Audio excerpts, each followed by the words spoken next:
Allen Lazard may be a big-bodied receiver, but I think the way the Jets are going to use him this year will surprise you. I'll get into more details today on Locked On Jets. You are Locked On Jets, your daily New York Jets podcast. Part of the Locked On Podcast Network, your team every day.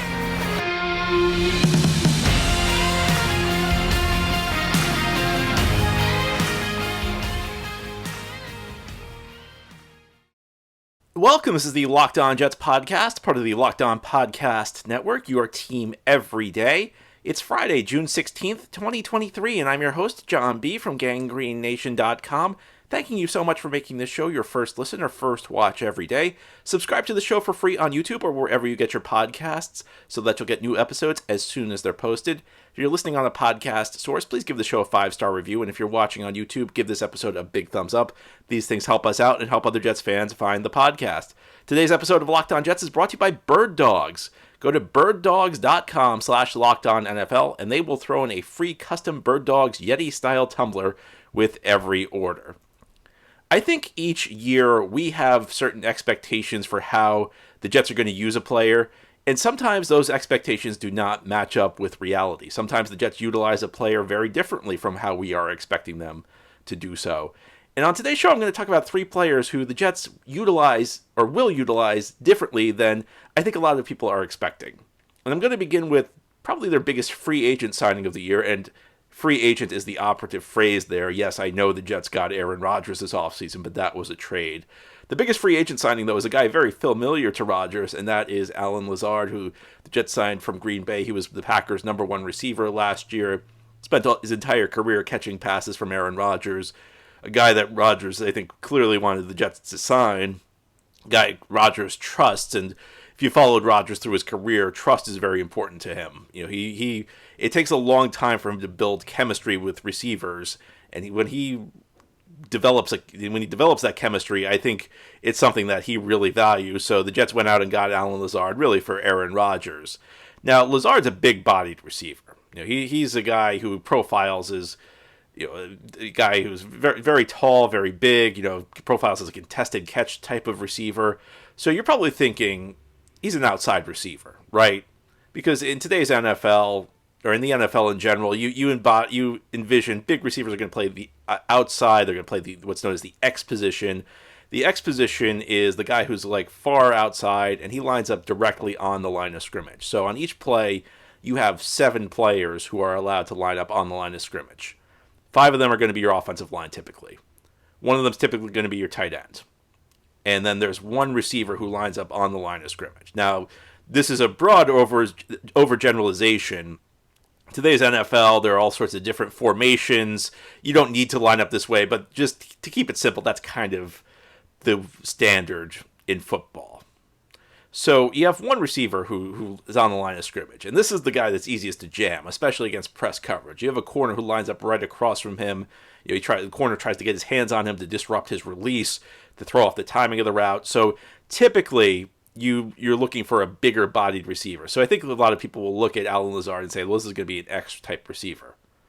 And to be clear, Allen Lazard's going to see his fair share of time, probably at the X position. But I think people underestimate how frequently he's going to be used in the slot. And again, I think people have this vision of a slot receiver. They think it's going to be like a Braxton Berrios kind of guy, a Jamison Crowder kind of guy, somebody who's smaller. And part of the reason you play the slot is when you play in the slot, you line up behind the line of scrimmage. You're one of the 4 players on a play who lines up behind the line of scrimmage. And so that it's easier to be a smaller receiver in the slot because you have the automatic cushion. The formation puts you a couple of yards behind the line of scrimmage. So the other team's corner can't really get his hands on you as quickly, can't really disrupt your route. And when you're in the slot, you're also in the middle of the field. So what you're looking for is quick separation. You're looking for somebody who can, either break left or break right and create separation very quickly because you don't really have the sideline to deal with. You're working in the middle of the field. But if you look at Lazard's recent career, and especially last year, I kind of looked at the splits, he was in the slot or even lined up as a tight end around 40% of the time. So I'm not saying Lazard's exclusively going to be a slot receiver, but I'm saying that he's going to be utilized in the slot a lot more than people realize. And I think some of this goes to Nathaniel Hackett's tendencies. Lazard played a decent amount of slot when Hackett was Green Bay's offensive coordinator. Now, of course, Hackett was not in Green Bay last year. He was in Denver, but Green Bay ran a similar offense to what the Jets will this year. And even when Hackett was Lazard's offensive coordinator those couple of seasons in Green Bay, he saw a fair amount of time in the slot. And I'll take it a step further. If you look at Hackett's tendencies, he's been an offensive coordinator through his recent career. It was true in Denver. It was true in Green Bay, where he likes to use a lot of 2 tight end sets. But he doesn't use his 2 tight ends the same way Mike LaFleur did. When Mike LaFleur ran a 2 tight end set, it was either 2 tight ends, either end of the line of scrimmage, or maybe one of them was in the backfield playing the fullback role. Hackett likes to split one of his tight ends into the slot frequently. So when you combine that with Lazard's time in the slot, it tells you something. It tells you Hackett kind of likes a bigger option in the slot. And why does he like to do this? Well, I think there are a couple of reasons where it could add up. The first is that it helps you with the run game. If you have a bigger body in the slot, it's just one of those things that makes it a little bit easier to run, because bigger body players tend to be better run blockers than the smaller guys, your Crowders or your Berrioses of the world. That's pretty self-explanatory, I think. If you're bigger, easier to block well. And when you're in the slot, you're still kind of close enough to the line of scrimmage where you may be able to help throw a big block here or there. It's one thing to be on the outs as an outside receiver where your chances to throw an important block, they're kind of few and far between. But when you're in the slot, you're typically closer to where the ball's being run on run play. So that's number one right there. And having a bigger bodied receiver certainly can be helpful in that area. And there have been points in recent NFL history. If you go back to 2015, 2016, Quincy Enunwa played this role a lot for the Jets. Around that time, Larry Fitzgerald, late in his career, moved to the slot for Arizona. I'm not saying Alan Lazard's Larry Fitzgerald, but the Cardinals put him in the slot to kind of help with their run blocking late in Larry Fitzgerald's career. It's one of those things that can help you out. Another thing where I think this could be helpful is because there's this perception that slot receivers are small, quick guys, defenses have adapted to that, and they tend to put small, quick corners in the slots, and that's you see a Michael Carter II for the Jets. So when you can put a big-bodied guy in there, you create a little bit of a mismatch. You create a difficult matchup, and that's another reason why I think a coordinator like Hackett will do that. The third is it can kind of force the other team to tip its hand coverage-wise. Now, when you're putting tight ends in the slot, if a linebacker follows him out there, it's a pretty clear sign that they're in man coverage, because the linebacker would only go to the slot to take on a tight end if it's one-on-one man-to-man. Now, I think it's a little bit more complex when you're talking a receiver. A linebacker is probably not going to follow Lazard into the slot, but if you get a guy who's typically an outside corner, a bigger type of guy, and say a defense is trying to kind of combat that thing I was just talking about, you don't want Lazard against a smaller corner, well, maybe you put a bigger corner in the slot. If that corner is the guy who typically plays outside, again, you're kind of tipping your coverage. The only reason a bigger corner who plays outside most of the time would follow Lazard into the slot, or maybe not the only reason, but it's a pretty good tell that it's man-to-man coverage. So in that area, a bigger receiver can be helpful. Now, I think if you look at the Jets tight end position, and if you everydayers and folks who follow the podcast consistently, I'm not a big fan of the Jets tight end group. I think the Jets are higher on this group than I am. And I will say I have hopes for Jeremy Ruckards. I don't have a ton of hopes for Tyler Conklin or CJ Uzama. I think the Jets are higher on them than I am, but I do wonder whether Hackett will lean more towards familiarity. And what I mean by that is when he's got a couple different big-bodied options in the slot, will he maybe lean towards Lazard a little bit more, especially early in the season, a guy who really understands the system well, maybe more Lazard in the slot when he wants a big body and less tight ends. So that's the type of thing that could drive that percentage of Lazard slot snaps even higher. So I think that when you look at this, Alan Lazard's likely to play in this slot an awful lot this season, and I don't think that's something people really appreciate all that much. Now, ahead here on the Locked On Jets podcast, we'll continue our discussion of Jets players whose roles may surprise you. We're going to go to the defensive line, guy who has really developed over the last couple of years, John Franklin Myers. He's viewed as a hybrid. He really hasn't been a hybrid, though, and we'll get into that a little bit more as we continue this Friday edition of the Locked On Jets podcast. Today's episode of Locked On Jets is brought to you by Birddogs. Birddogs make you look good. Birddogs stretch khaki shorts are designed to fit slimmer through the thigh and leg, giving you a truly sculpted look. Birddog shorts do the exact same thing as Lululemon, but fit way better. They fit way better than regular shorts that are made of stiff, restricting cotton. Birddogs fixed this issue by inventing cloud knit fabric that looks just like khaki, but stretches so that you get a way slimmer fit without having to sacrifice movement. And Birddogs uses anti-stink wicking fabric that keeps you cool and dry all day long, and that's especially going to be useful as we get into the summer in New York. The hotter days are coming, and Birddogs just makes you look good. You got to try Birddogs out. Go to birddogs.com/LockedOnNFL, and you'll also get a free Yeti-style tumbler with your order. So not only do you get great Birddogs, you get a free Yeti-style tumbler. Again, that's birddogs.com/LockedOnNFL for a free Yeti-style tumbler. You won't want to take your Birddogs off. We promise you. Thank you so much for making Locked On Jets your first listen or first watch every day. We are talking today about Jets players whose roles may surprise you. Now, I want to move to the defensive line. And I'm going to talk about a player who I think was one of Joe Douglas's best pickups. It was a waiver wire transaction Douglas made early in his Jets tenure. He got John Franklin Myers from the Los Angeles Rams. The Rams let Franklin Myers go. And a lot of people had a memory of John Franklin Myers sacking Tom Brady in the Super Bowl when the Rams played New England. It was the 2018 season, the 2019 Super Bowl. The Jets got him, and he was kind of injured his first year, so he didn't make much of an impact. But I remember even at the time being kind of excited about the Jets getting JFM, and then 2020 came along, and he looked like a very, very good rotational player, a guy who came in on passing downs and created a lot of disruption.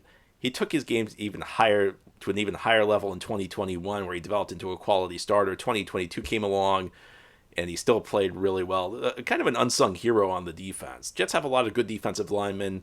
A lot of attention rightly is paid to Quinnen Williams. A lot of attention is rightly paid to Carl Lawson. Bryce Huff gets a lot of attention because of his situational prowess. John Franklin Myers has developed into a good starter, a guy who's really kind of been an NFL self-made man, might be the phrase that I would use. A guy who's really started not a high draft pick, got waived by the Rams, picked up by the Jets, grew into a rotational player, grew into a starting level player. And there's a perception, and it's an understandable perception because he's a big defensive lineman. He's built more like your typical defensive tackle, but you see him a lot at defensive end. And there's been a perception that he's a hybrid type player where he can play defensive end and defensive tackle. And that's true. He can do both. But one of the interesting things, and it was one of those pieces of analysis that I did not even realize watching it live, and it wasn't until I started doing some examination, he really became a full-time defensive end for the Jets last season. There were some times where he slid inside, but he was actually playing over 90% of his snaps at defensive end.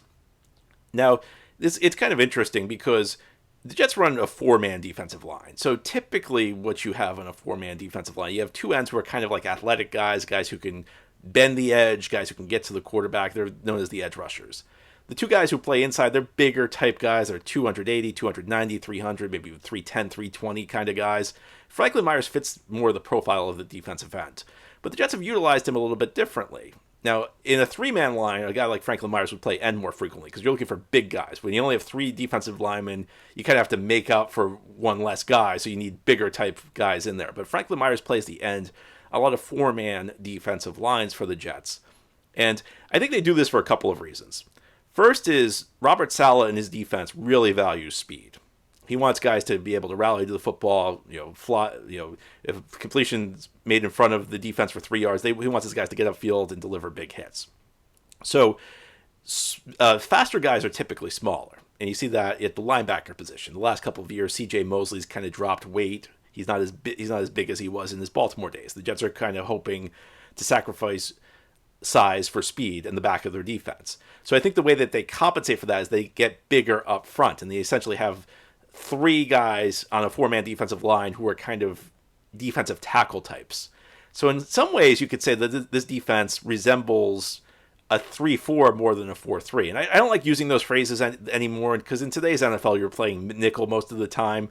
But the base defenses, the defenses you're kind of built on have evolved from 4-3 or 3-4. So in this way, because of how much size the Jets have on their defensive line, it doesn't resemble an old 3-4 in every single way, but in this way it does.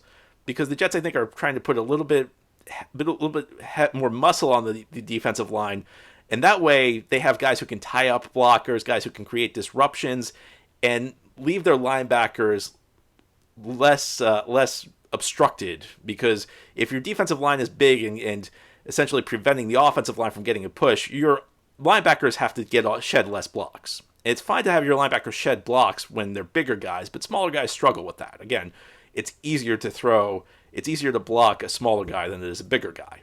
So when you have smaller linebackers, having a bigger defensive line can help out. I think the Jets also like having a power end, a guy who can kind of collapse the pocket, a guy who can set the edge against the run, and these are things Franklin Myers does effectively. Now, I do think Franklin Myers can play defensive tackle, and you might see him a little bit more at defensive tackle this year. That ratio from 90% may go down a little bit because he's, for a big guy, for a guy who his size, he is pretty athletic. And one thing guards tend to struggle against in the NFL, guards are not as athletic as tackles on offense. On offense, if you're a tackle, you have to remember you have to protect the wide side of the field. You don't really have any help on your outside, so you have to be able to really get outside quickly. Guards don't need to be quite as athletic, because you have essentially an offensive lineman next to you on either side. So you don't need to protect the edge. You don't need to get way wide out there.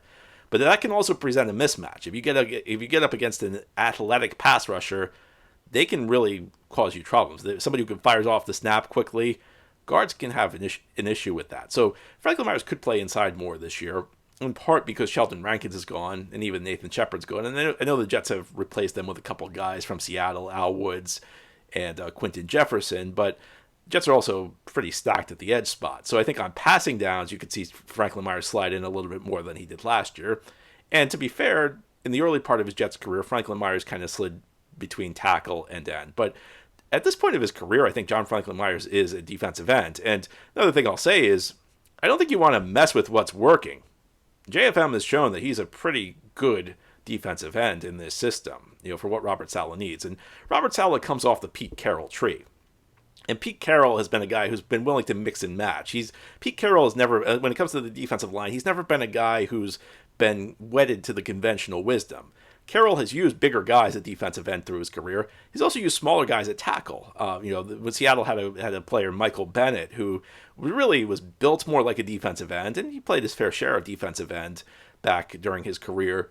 But he also played a lot of defensive tackle because it was just a spot he was more comfortable in. Even though he wasn't built like a defensive tackle, even though he's built more like a defensive end, he was more comfortable at defensive tackle. And I think, to a lesser extent, and I don't really like using this example because I don't think he's a very good player, but Solomon Thomas kind of fits that role where even though he's built a little more like a defensive end, he's more comfortable at defensive tackle, so you'll see him play defensive tackle plenty. I don't love using that example because Solomon Thomas is not very good at either spot, but I think Saleh definitely has that Pete Carroll mindset where he's more focused on what his defense can do and is not as what his players can do and is not as focused on the traditional designation. So all this is to say, I think you'll see John Franklin Myers an awful lot at the defensive end position, probably more than you realize. And although we categorize him as a hybrid, and yes, he can play defensive tackle, you'll see him a lot more at defensive end than you do defensive tackle.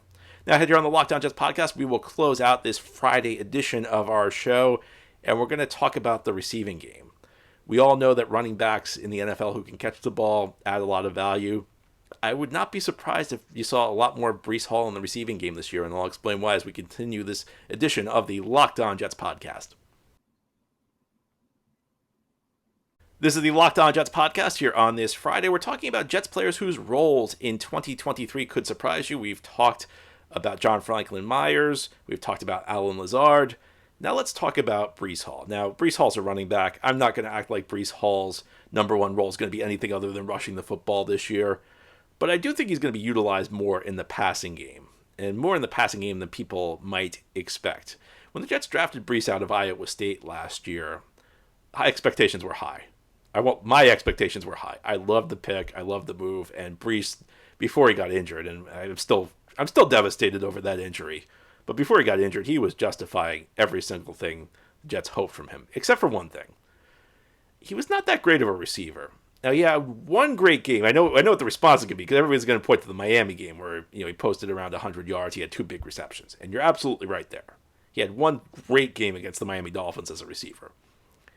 Other than that, though, he was actually a bit of a disappointment. And one of the things when the Jets got him out of Iowa State that I was hoping for, and I think that the scouting reports indicated, was that he would be a big impact player in the receiving game. Now, in all honesty, if he runs the ball like he did last year, if he averages, close to 6 yards per carry, we won't care that much about his receiving prowess.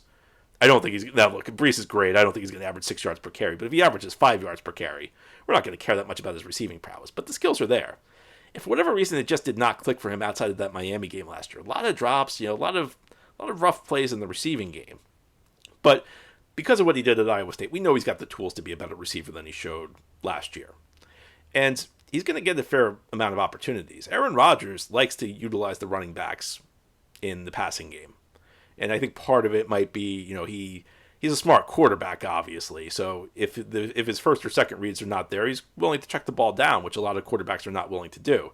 And to me, that's one of the things. It's very subtle, but sometimes just the willingness to check the ball down when it's not there is what sets the great quarterbacks apart. Knowing when to take your chances and when not to. And Rodgers generally makes good decisions and knows when to check the ball down. So it means your running back's going to be active. It also, if you look at the numbers, Rodgers threw his running backs just under 20% of the time last year. And I know that number probably means nothing to you because you don't know what the context is. What's a high amount of targets to running backs? Around 20%, 19-20%. That's among the higher numbers in the league.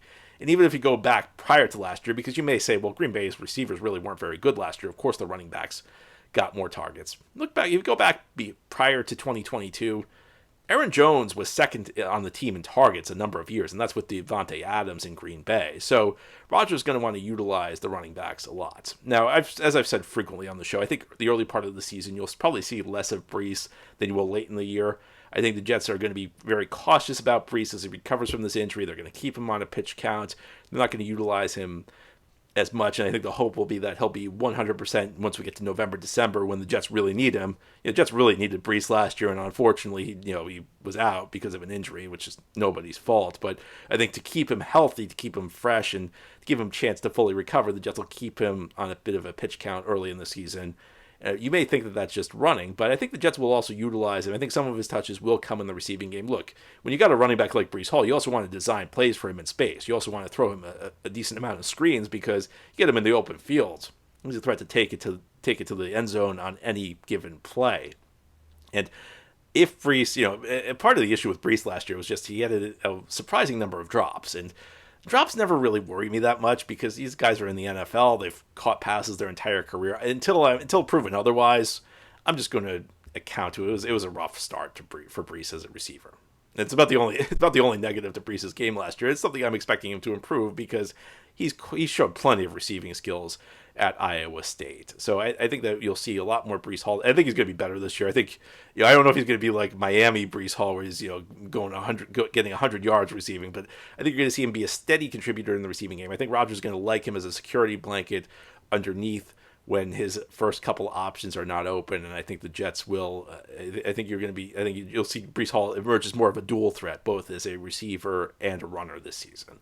Anyway, that's all for today's episode. This has been the Locked On Jets podcast, part of the Locked On Podcast Network. Your team every day is our motto. As always, if you enjoy the show, hit the subscribe button where you're watching or listening so that you'll never miss an episode. Give the show a 5-star review if you're listening on a podcast service and enjoy it. Give this episode a big thumbs up if you're watching on YouTube. Have a great weekend, everybody. We'll be back next week to talk more Jets.